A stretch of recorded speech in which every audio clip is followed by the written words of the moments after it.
Hey guys, Hwang here, and today we're going to be exploring one of the most beautiful and unique places in the entire United States. This is the Valley of Fire in Nevada. This state park is renowned for its red sandstone formations and otherworldly landscapes that make it a popular destination for nature lovers and photographers alike. Today we will be taking you on a virtual tour of the top spots in the Valley of Fire that you simply cannot miss. So sit back, relax, and let's get started. Our first stop is Elephant Rock. This is a beautiful sandstone formation that resembles an elephant and is a really popular spot amongst visitors to take pictures. The rock is located near the eastern park entrance and is a short, easy walk from the parking lot. You can also see this spot from the road, so it's possible to drive by and get a real quick look as you pass by if you don't want to stop. However, should you decide to stop, you will be able to see it up close and see why this rock formation is so aptly named Elephant Rock. Its trunk, legs, and even tail are all easily recognizable, and this rock is unique and is sure to leave a lasting impression on you, and once you see it, you can't unsee it. Next up, we have Fire Wave, not to be confused with The Wave, which is another famous rock formation that's in Arizona. The hike to Fire Wave is a little longer and more challenging than Elephant Rock, but it's still well worth it. Once you reach the area, you'll be able to see the stunning red and orange stripes that run across the sandstone and give it that wave appearance. The hike is about 1.5 miles total, so about 3/4 of a mile each way. The thing to note about this spot in particular, along with a lot of the Valley of Fire, is that there is little to no shade at all.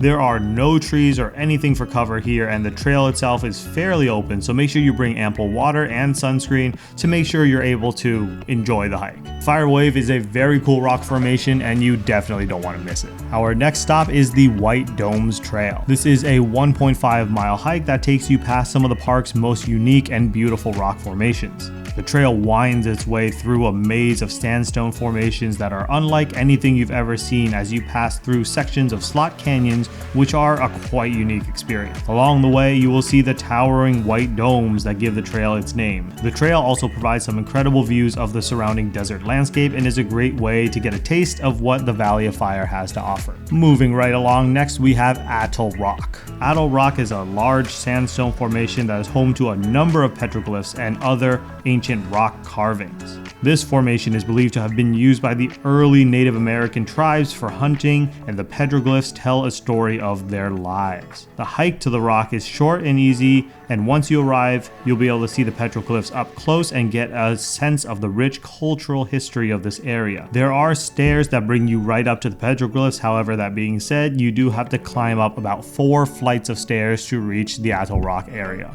Along the lines of rocks, the next stop is Balanced Rock. If you've seen my other videos, then you'll realize that Balanced Rock is a fairly common attraction in a lot of parks. We have one in Joshua Tree, we have one in Arches National Park, and one here in the Valley of Fire. However, I don't have a photo of this one, so here's the one from Arches National Park. Balanced Rock is very similar in all of these locations. It's basically a rock that is just precariously perched on top of some sort of ledge or cliff or a spire or something like that, and it looks like it could fall at any point.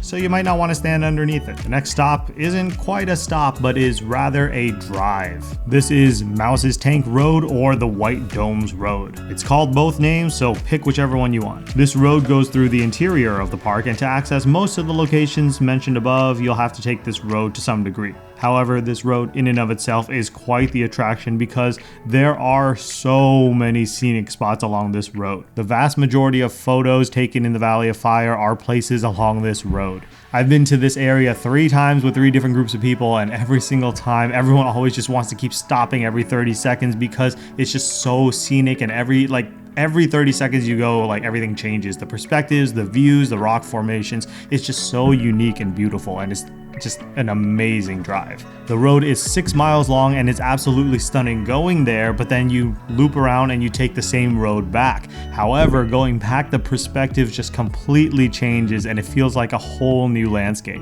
Definitely take the time to drive all the way down the road and all the way back. Now let's go into 2 of my favorite spots in the Valley of Fire, the first being Crazy Hill. Now this is an amazing 5-star location that is just tarnished by this one 2-star review saying it was pretty cool. I think pretty cool is at least 4 stars, but what do I know? The location that I have in mind is actually not Crazy Hill itself, but overlooks Crazy Hill. About a third of the way on the hike towards Crazy Hill, before descending into the valley, you'll reach these stunning unnamed rock formations which overlook the Crazy Hill area along with the road in the background. This is seriously such a picturesque spot with so many different rock formations and colors in the background. It's absolutely stunning.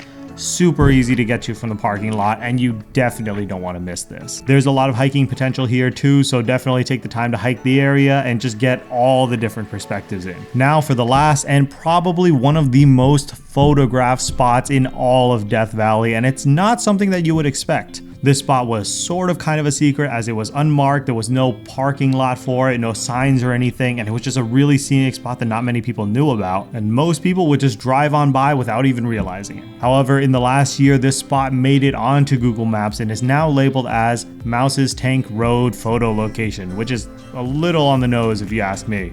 Anyway, this spot is posted all over social media with influencers posing here in almost every photo of the Valley of Fire. The best time to be here is at sunset. However, the park closes at sunset, so the best time to be here is actually right before the park closes. About an hour before sunset, they do have rangers patrolling the park area, telling everyone to start making their way out of the park. So that's just something to keep in mind, that the park does close at sunset. The Valley of Fire is a stunning place to visit and can be very pleasant between November and March. Between April and November, however, the temperatures are usually above 80 degrees and reaching up to about 108 degrees in July, so be warned if you're going to go here in the summer. Given the lack of shade and the blistering temperatures, it could leave this experience being very unpleasant. But whether you come in the winter or the summer, just make sure you bring a lot of water because you'll need it either way. And that's it for the Valley of Fire. This is seriously one of my favorite state parks in the whole country. If you haven't gotten to see it yet, then definitely add it to your bucket list. And there are still so many places in this park that I haven't gotten to talk about in this video, so definitely just do your research, plan your trip out, and go see this amazing state park. So thanks for watching, guys. If you have any questions or comments, or if you have any places in this park that I didn't get to talk about that you love, let me know in the comment section down below, and I will see you guys in the next one.